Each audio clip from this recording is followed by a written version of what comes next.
What's up, everyone? Welcome to the Glass Note Podcast. I'm your host, Aaron Wilbur, founder of the Coaches site.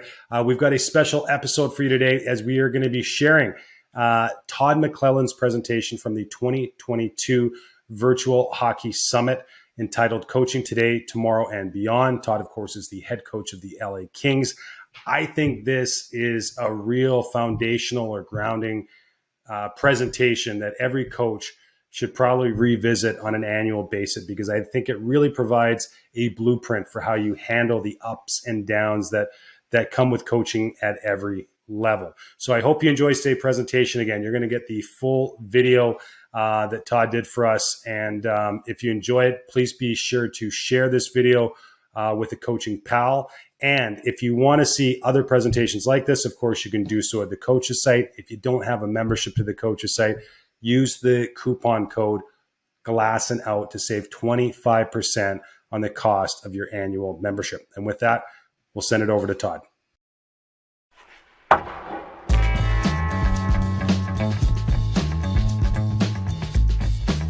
My name is Todd McLennan. I'm the head coach of the Los Angeles Kings, and I'd like to thank the Coaches site for allowing me this time with you at the Virtual Summit.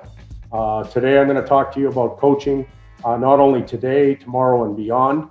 I think it's really important before we start that I clarify that these are my beliefs that I am speaking about today. In no way are they written in stone. It's just something that I believe in and something that I coach towards.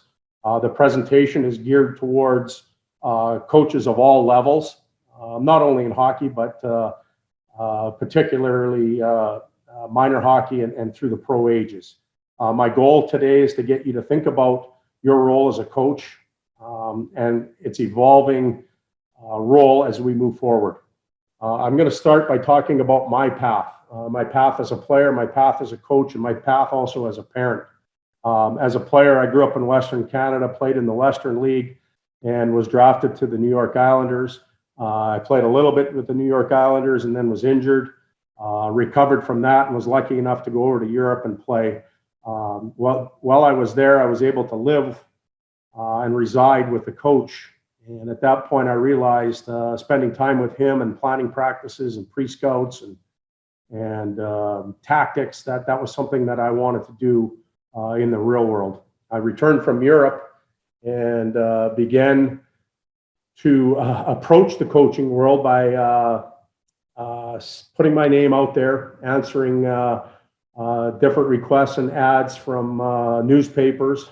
Back then, that's how it was done. And I was lucky enough to obtain a job in North Battleford of the Saskatchewan Junior League. After spending 2 years in North Battleford of the Junior League, I went to the Western Hockey League, the Swift Current Broncos, for 7 years. I turned pro in 2000 with the Minnesota Wild's first farm team in Cleveland of the IHL.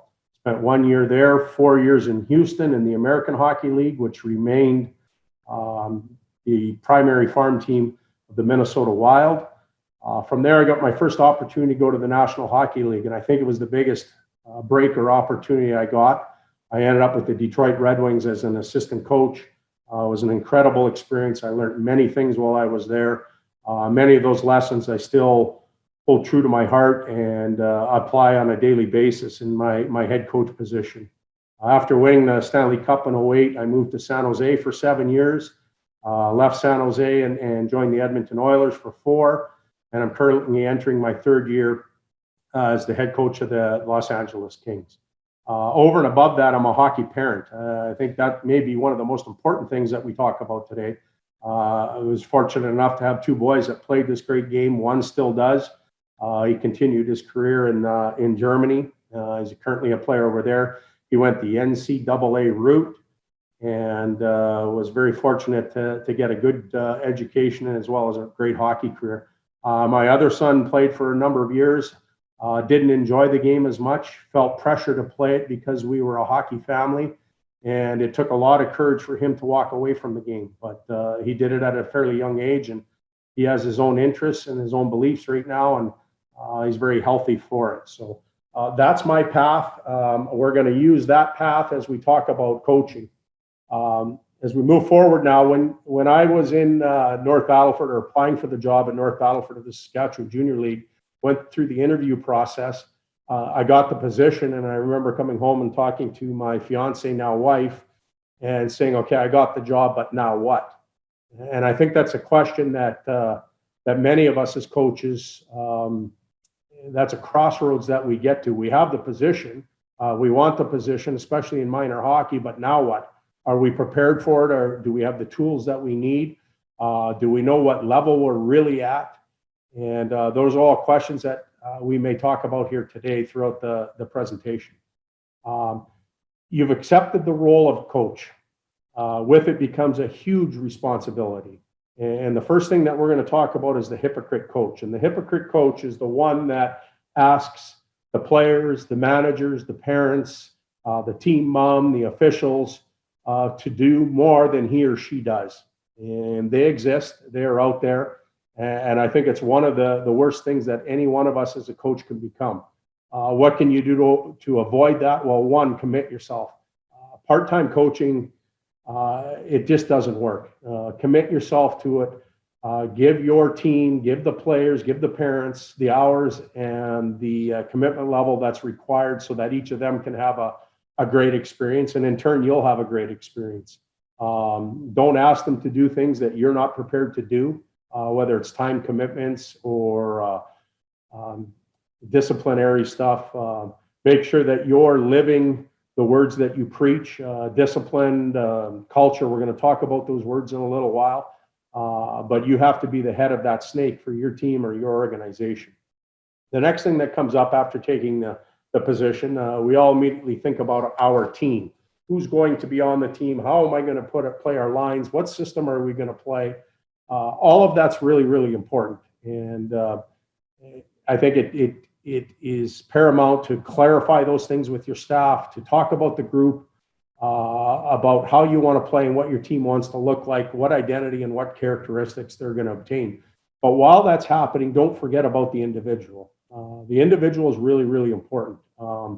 Each of them chooses to play on your team for different reasons, and each of them has a different expectation of what they will get from the team itself and from you as the coach. So keep that in mind when you're planning for what your team is going to look like, what it's going to play like, what the culture is going to be like around your team, that the individual is important and it does exist. For the minor hockey coaches, managing the parents and coaching the kids is something that I talk about often. Managing the parents and their expectations, their beliefs is just as difficult as coaching the kids. You've got to have a fine balance between the two. Keeping them all informed, both the coaches, the parents, and the kids is really, really important. Some advice, or some of the best advice that I was ever given as a really young coach, was to plan like a coach and think like a player. And obviously the planning part, practices, drills, schedule, tournament, many of us can do that. But while we're doing it, think like a player.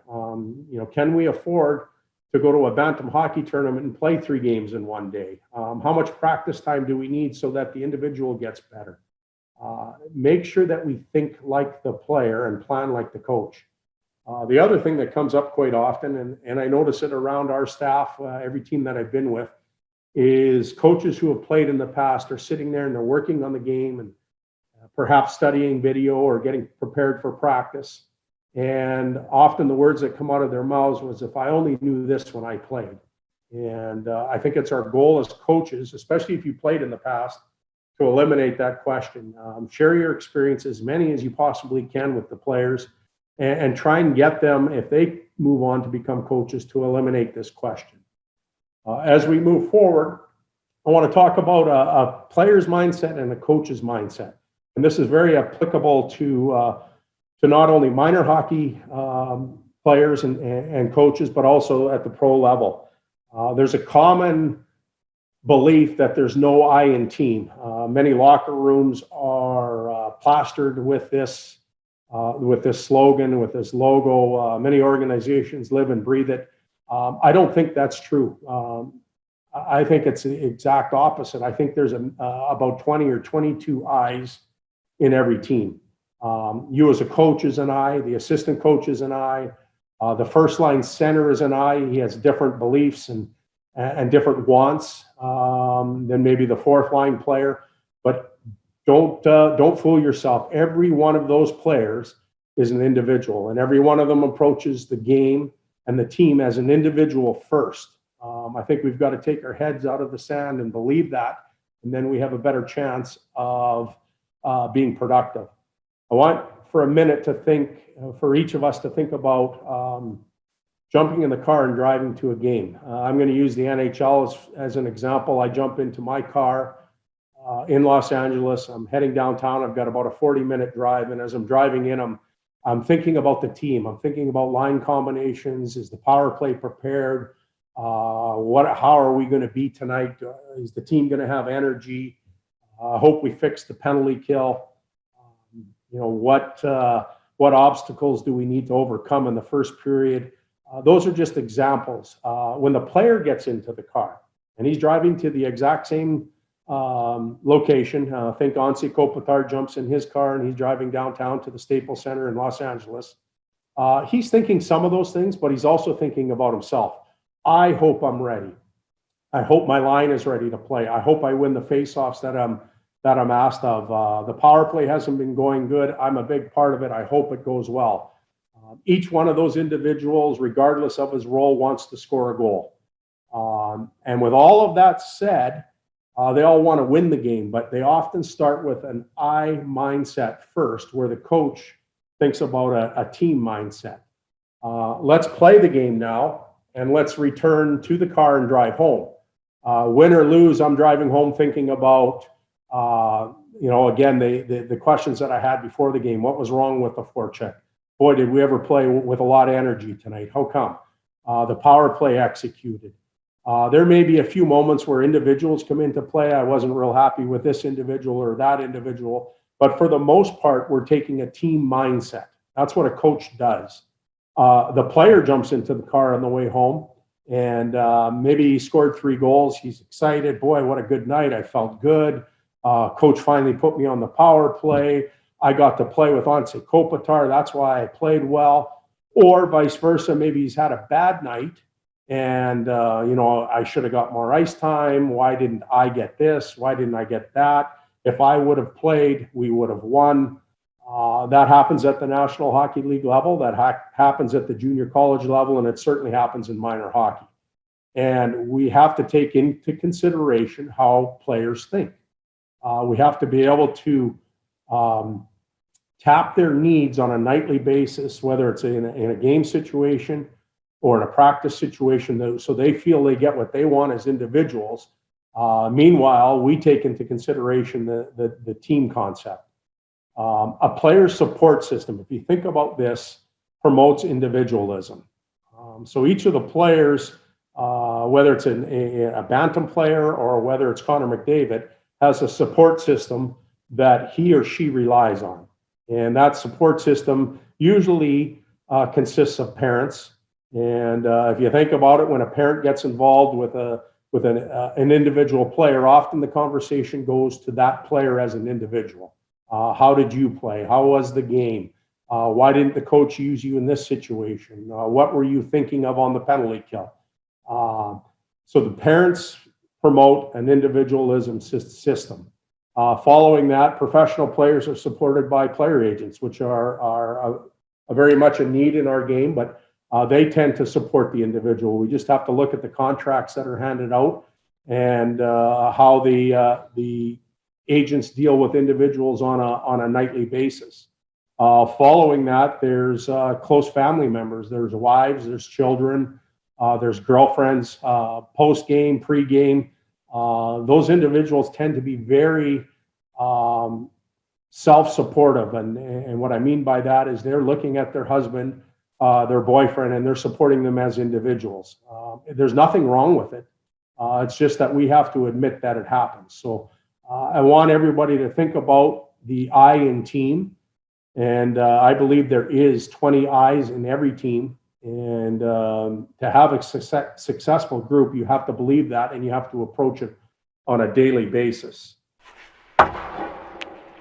This episode is brought to you by Instat Hockey, a company that makes sure no action on the ice slips your radar.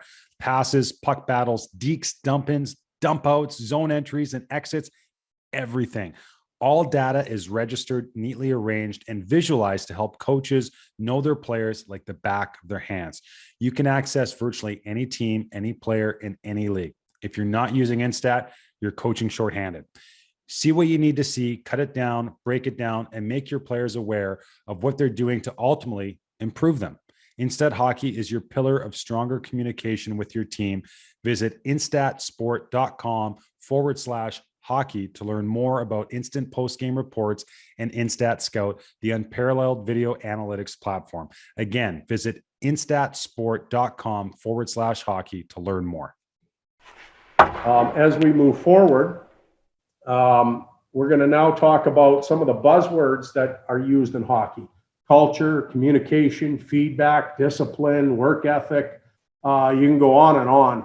And I find that these words are used in locker rooms, they're used in meetings, they are used at coaches' conferences such as these, but they really don't have any backbone until you put definition to them. And you may have definition of each of these words, and you may have a real strong belief what each of these are, but unless your players believe in the exact same definition and the parents believe in the exact same definition, you will have conflict as time goes on. So getting together with the players, getting together with the parents, clarifying what each of these means, I think is really, really important.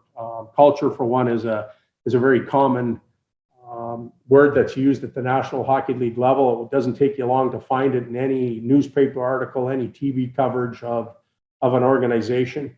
And a lot of teams have tried to put it down on paper what culture is. And for me, culture isn't a group of words.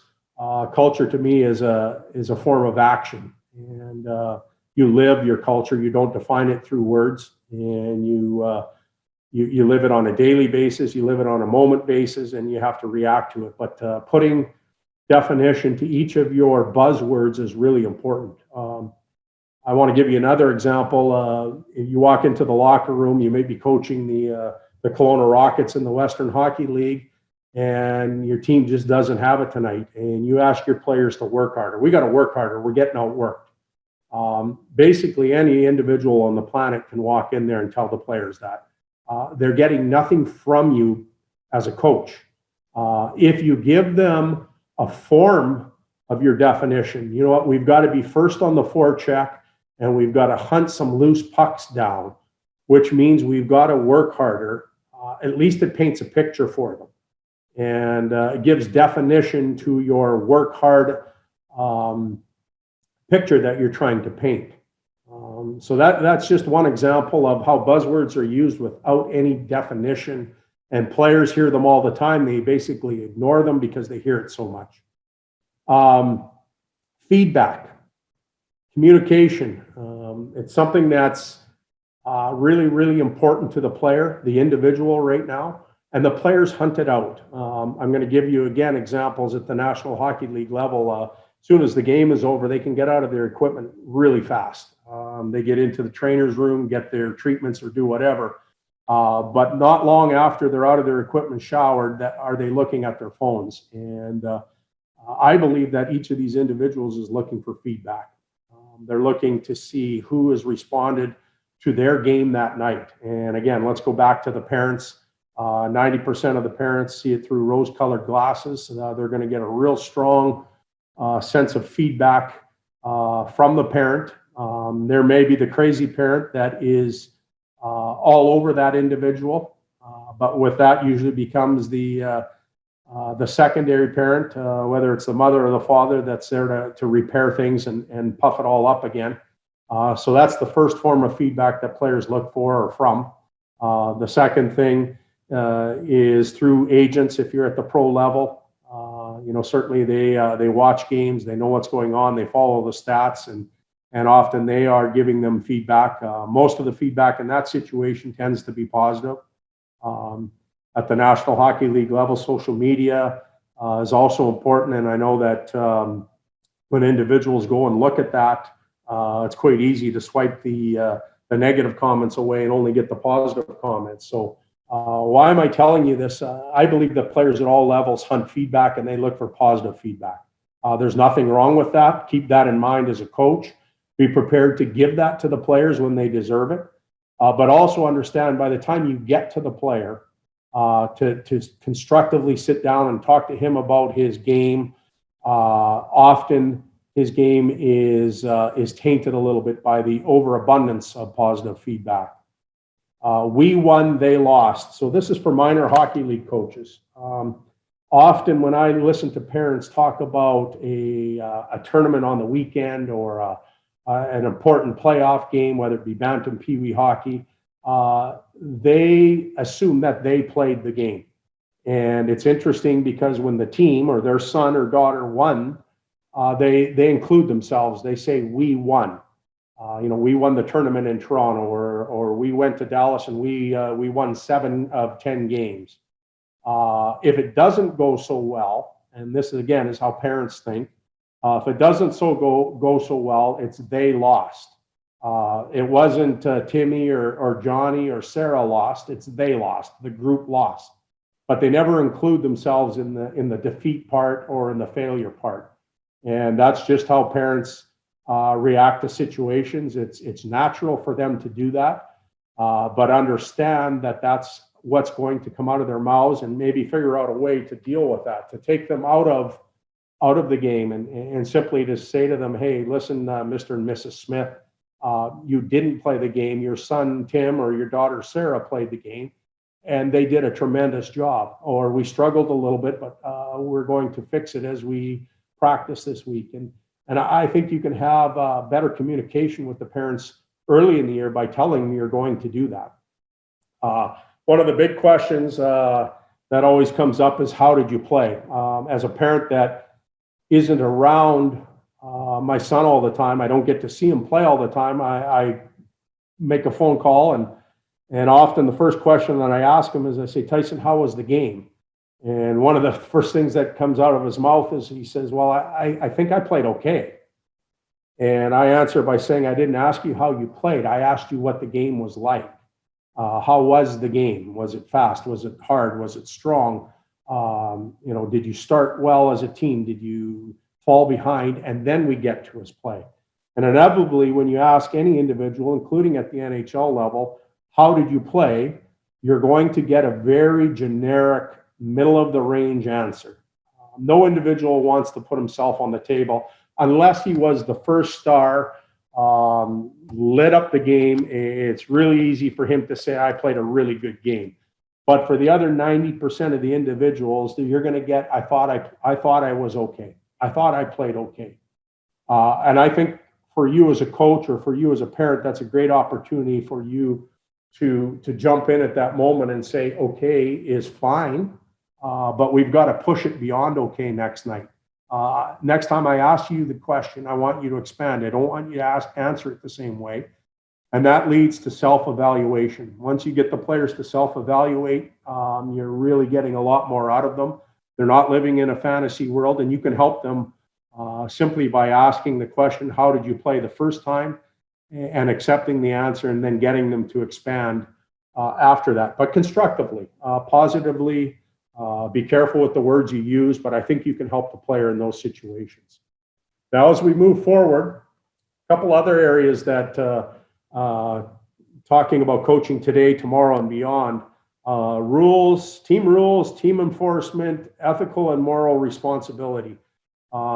Obviously, society is changing for the better, in my belief, as we move forward in every aspect, equality, the right to play. And I think as coaches, we have to accept that responsibility moving forward. We accept the responsibility for us as individuals, us as coaches, me, I. But after that, we also have to enforce what's acceptable and unacceptable on our team. And that's in every situation. That's at the rink, that's in hotels, that's on buses, team meals. The ethical and moral responsibility for your squad starts with you. And you have to live it, you have to define it, you have to police it.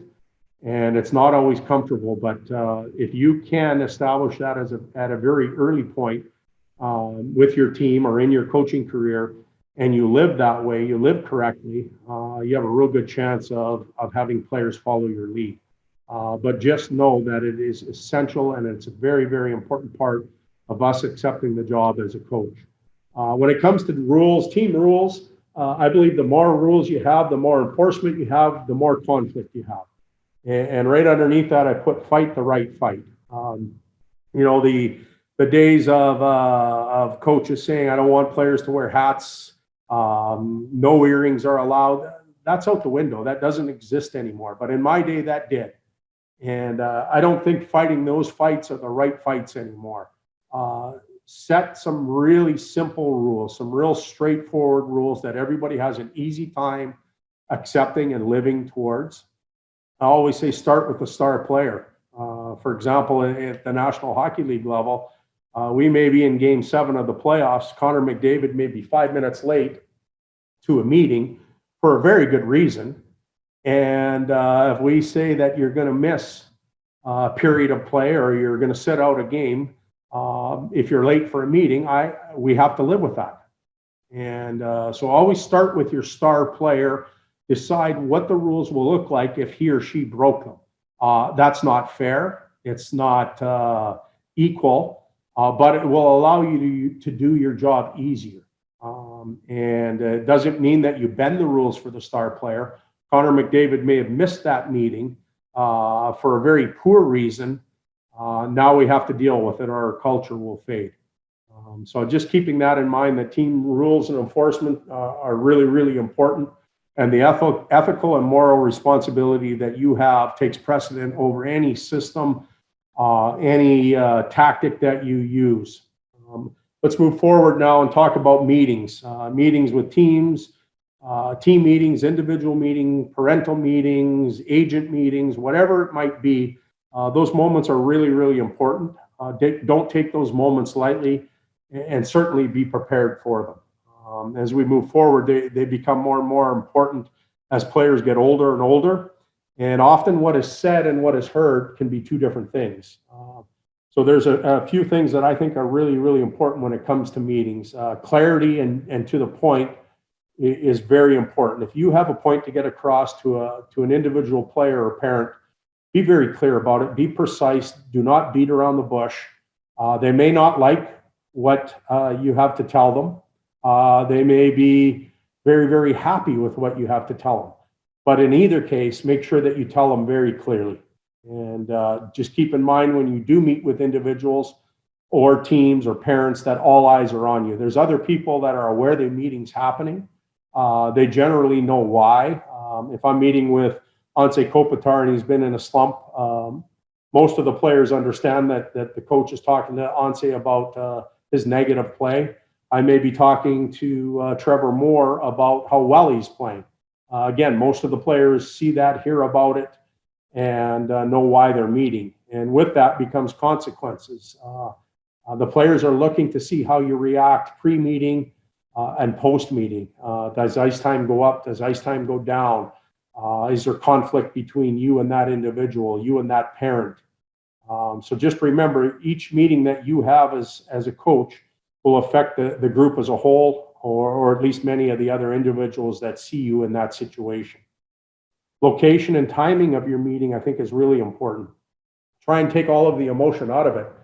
You may be having a conflict on the bench with an individual or a player for whatever reason.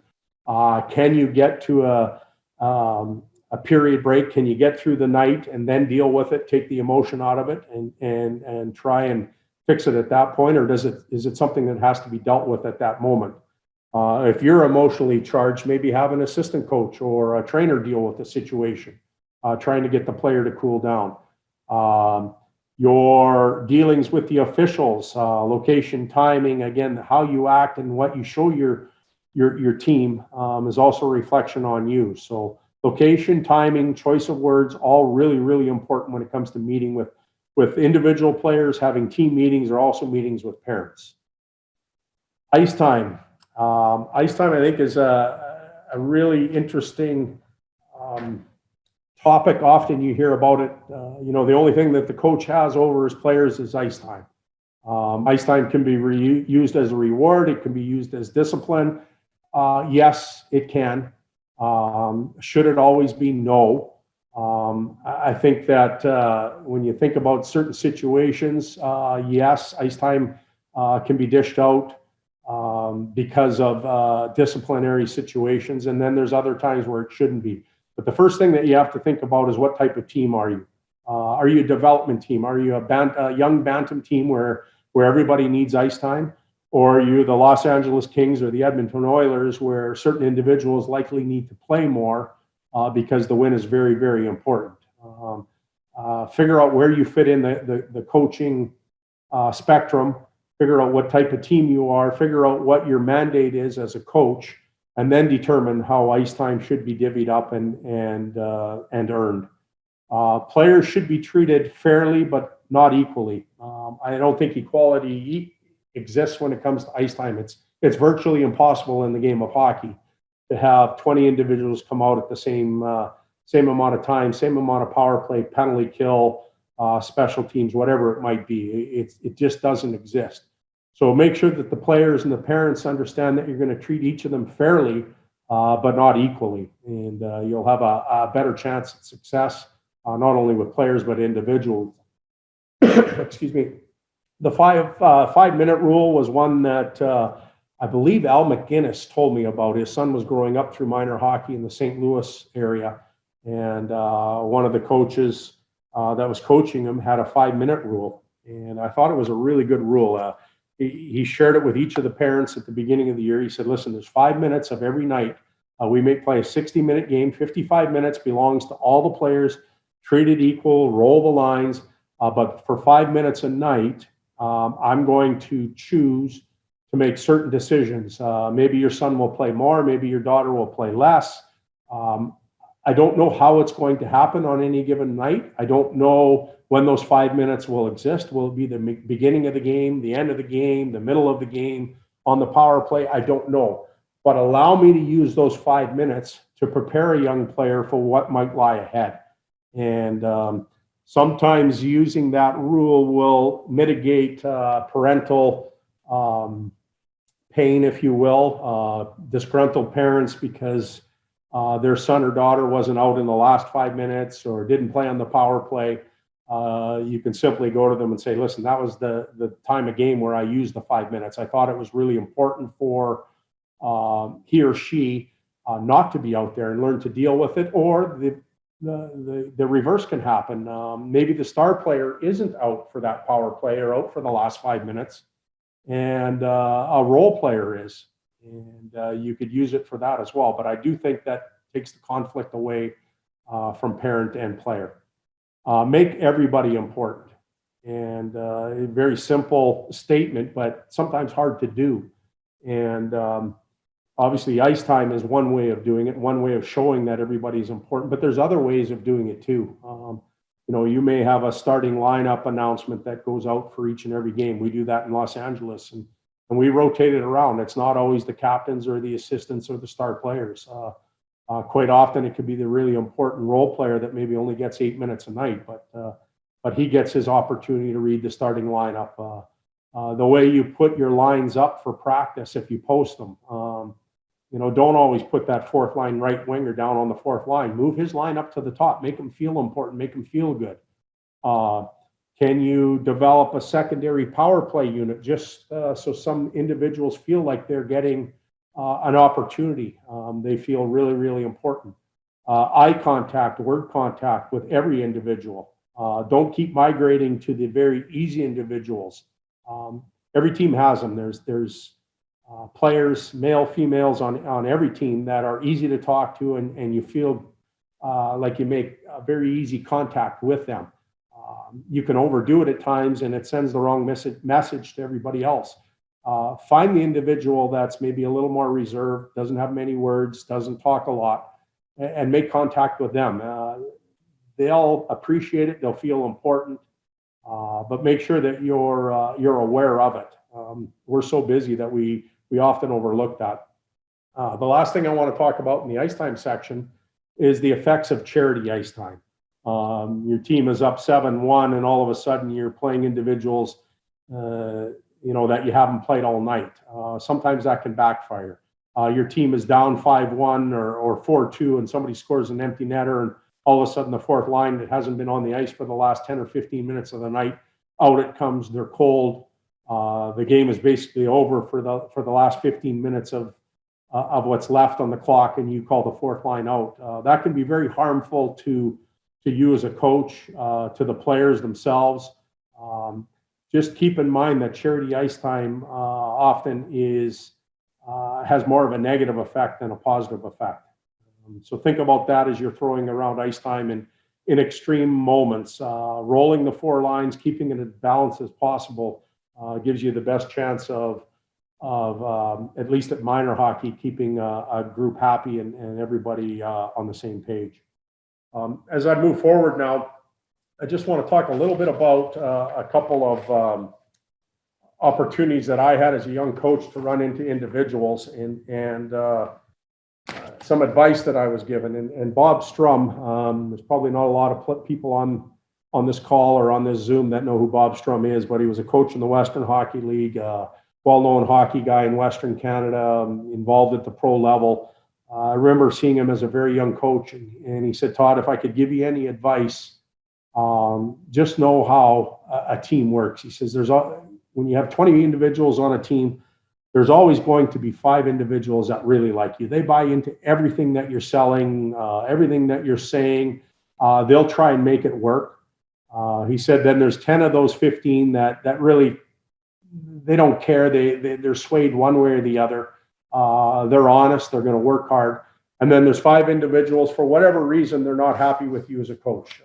They're not pleased with how things are going. And he said the thing that will allow you to have success as a coach is keeping the 5 negative individuals away from the 10 that don't really care. And I approached the game that way for a lot of years. And what I realized, there's a lot of truth to that. But I also think that the 10 individuals, the closer you can get them to the 5 that really count and that are really buying into it, they'll bring the 5 negative ones along. So I changed that a little bit on my own. The other thing that Jacques Lemaire taught me when I started coaching the Minnesota Wild farm team is that frustration exists in every coach. You're allowed to be frustrated. You're allowed to be unhappy with the performance of individuals, the performance of your team. And you're allowed to carry that emotion with you for a very short period of time. After that, you've got to park it, and you've got to love every player again the next morning. And by showing that love, you show them that you believe in them, and that emotionally you're not going to be tied to either a bad game or their mistakes. You're willing to give them another chance, and another chance exists for every individual on a team, especially when you play an 82-game schedule. So keep that in mind. In closing, obviously today's game is evolving. What we talked about today probably won't exist tomorrow for many different reasons, and beyond, it's going to change immensely. So find ways to keep current. Find people that can move you along the spectrum. If you're standing still and doing the same things over and over again, if you maintain the same beliefs without being flexible, you're probably falling behind. So with that, I'm going to close my presentation. I appreciate everybody's time. I hope you've enjoyed a different topic over and above the system presentations that exist on an ongoing basis. Good luck with your coaching career. Good luck with your teams.